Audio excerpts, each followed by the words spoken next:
இயேசு உங்களை நேசிக்கிறார். இந்த நாள் வேதாகம தியானத்திற்கு உங்களை அன்புடன் அழைக்கிறேன். பூமியில் சிறியவைகளாயிருந்தும் மகா ஞானமுள்ளவைகள் நான்குண்டு. தன் கைகளினால் வலையை பின்னி அரசர் அரமனைகளில் இருக்கிற சிலந்தி பூச்சியுமே. நீதிமொழிகள் 30 அதிகாரம் 24 மற்றும் 28 வசனங்கள். 8 கால் பூச்சி என்று அழைக்கப்படும் சிலந்தியை நாம் எல்லாரும் பார்த்திருக்கிறோம். இது தனக்கென்று ஒரு வலையை பின்னும். இந்த வலையை கட்ட தேவையான நூல் இழைகளை உண்டு பண்ணும் சுரப்பிகள் அதன் அடி வயிற்றில் இருக்கின்றன. மேலும் தன் வலையில் சிக்கிய பூச்சிகளையே அது உணவாக உண்ணுகிறது. ஆனால் ஒரு அதிசயம் பாருங்கள், சிலந்தி தன்னுடைய வலையில் தான் ஒருபோதும் சிக்கிக் கொள்வதில்லை.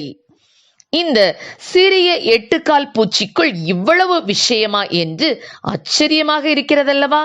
ஆம், நேர்த்தியாய் பொறுமையாய் பின்னும் இந்த அழகிய வலையை இது பின்னி அவைகள் யாரும் செல்ல முடியாத ராஜ அரண்மனைகளிலும் போய்கூட குடியிருக்கும். ஒரு பெரிய அரண்மனை இப்போது தான் கட்டி முடிக்கப்பட்டிருக்கிறது என்று வைத்துக் கொள்வோம். ஒரு சிலந்தி அந்த பெரிய அரண்மனையின் முன் நின்று நான் இதற்குள் எப்படி செல்ல முடியும் என்று நினைத்து கொண்டு அங்கேயே நிற்பதில்லை, அல்லது தன்னை ஒரு வில்லாக நினைத்து அந்த அரண்மனைக்குள் பாய்ந்து செல்வதும் இல்லை. மாறாக தன் கைகளினால் வலையை பின்னி மெதுவாக நகர்ந்து செல்ல ஆரம்பிக்கிறது. ஒருவேளை அது நினைத்திருந்தால் இத்தனை பெரிய அரண்மனைக்குள் நான் எப்படி போவது என நினைத்திருந்தால் அது அப்படியே இருக்க வேண்டியதுதான். ஆனால் அது நம்பிக்கையை இழக்காமல் மெதுவாக தன் வலையை கொஞ்சம் கொஞ்சமாக கட்டி மேல் நோக்கி செல்ல ஆரம்பிக்கிறது. முடிவில் அது அரண்மனையின் உள்ளே சென்று தன் வீட்டை கட்டி குடியிருக்க ஆரம்பிக்கிறது. ஆம், எனக்கு அருமையானவர்களே, ஒருவேளை தேவன் நமக்கு ஒரு தரிசனத்தை கொடுத்திருக்கலாம், அல்லது நம்மேல் வைக்கப்பட்டிருக்கிற பொறுப்பு மிக பெரியதாக இருக்கலாம். நாம் ஐயோ இதை நான் எப்படி செய்து முடிப்பேன் என்று நினைத்து அப்படியே உட்கார்ந்திருந்தால் ஒன்றுமே செய்து முடிக்க முடியாமல் போய்விடும். ஆனால் கர்த்தர் மேல் நம்பிக்கையோடு தேவன் எனக்கு உதவி செய்வார் என்று விசுவாசத்தோடு மெதுவாக நாம் செயல்பட ஆரம்பிக்கும் போது நிச்சயமாகவே அதை செய்து முடிக்க முடியும். நிச்சயமாகவே முடிவு உண்டு. உன் நம்பிக்கை வீண் போகாது என்று வேதவசனம் கூறுகிறதல்லவா? மேலும் இந்த சிலந்தி பூச்சி ஐயோ மனிதர்கள் தங்கள் கால்களால் என்னை மிதித்து போடுவார்களே என்று பயப்படுவதில்லை.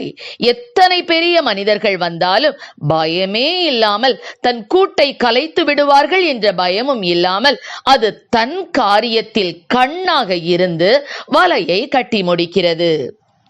ஆம், நம்மிடத்தில் கொடுக்கப்பட்டுள்ள பொறுப்பில் சிறிய காரியத்திலும் நாம் உண்மையுள்ளவர்களாக இருந்தால் கர்த்தர் நம்மை அநேகத்தின் பேரில் அதிகாரியாக வைப்பது நிச்சயம்.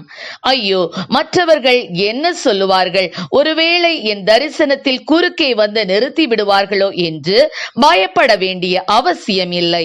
கர்த்தர் உங்களுக்கு அந்த தரிசனத்தை கொடுத்திருப்பார் என்றால் நீங்கள் அதை செய்து முடிக்க கவனமாக இருந்தால் அந்த தரிசனம் நிறைவேறி முடியும் வரை கர்த்தர் உங்களுடனே கூட இருப்பார். உங்களிடம் கொடுக்கப்பட்ட பொறுப்பை தட்டி கழிக்காமல், மற்றவர்கள் என்ன சொல்வார்கள் என்று கவலைப்படாமல், கர்த்தருடைய உதவியுடன் உங்கள் மேல் வைக்கப்பட்டுள்ள பொறுப்பை கவனமாக செய்து முடியுங்கள். எப்படியாவது வேலை முடிய வேண்டும் என்று அவசரப்பட்டு குறுக்கு வழிகளில் செல்லாமல், உலக காரியங்கள் மேலும் உலக மக்களின் மேலும் நம் நம்பிக்கையை வைக்காமல் கர்த்தர் மேல் மாத்திரம் நம்பிக்கை வைத்து கொஞ்சம் கொஞ்சமாக மெதுவாக முன்னேறினாலும் கர்த்தர் அதை வாய்க்கச் செய்வார். சிலந்தியை போல ராஜ அரண்மனைகளில் குடியிருக்க செய்வார். மகா ஞானமுள்ளவைகளில் ஒன்றாகிய சிலந்தியிடமிருந்து இந்த பாடத்தை கற்றுக்கொண்டு கர்த்தர் நம்மை நம்பி கொடுத்த பொறுப்பை மகா ஞானமாய் சரியாய் செய்து முடிப்போமா? கணக்கு கேட்கும் கர்த்தர் சீக்கிரம் வரப்போகிறார். ஆயத்தமாவோம். கர்த்ததாமே நம்மை ஆசீர்வதிப்பாராக. ஆமென். ஜெபம். எங்களை அதிகமாக நேசித்து நடத்துகிற எங்கள் அன்பை பரலோக பிதாவை அப்பா ஸ்தோத்திர ஆண்டவரே, எந்தவித சூழ்நிலையில் கர்த்தர் அப்பா எங்களுக்கு கொடுத்த பொறுப்பை கர்த்தாவே அப்பா எங்களுக்குள்ள தரிசனத்தை நிறைவேற்றி முடிக்கிற வரைக்கும் ஆண்டவரே எங்களுக்கு ஆண்டவரே நம்பிக்கையின் தேவனீர் கொடுப்பீராக ராஜா. அப்பா மனிதர்களை பார்த்து உலக காரியங்களை பார்த்து கர்த்தாவே கர்த்தருடைய தரிசனத்திலே ஆண்டவரை பின்வாங்கி போகாதபடிக்கு ஆண்டவரே ஸ்தோத்திரப்பா வெற்றியாய் செய்து முடிக்கக்கூடிய கிருபைகளை எங்கள் தகப்பனீர் எங்களுக்கு தருவீராக.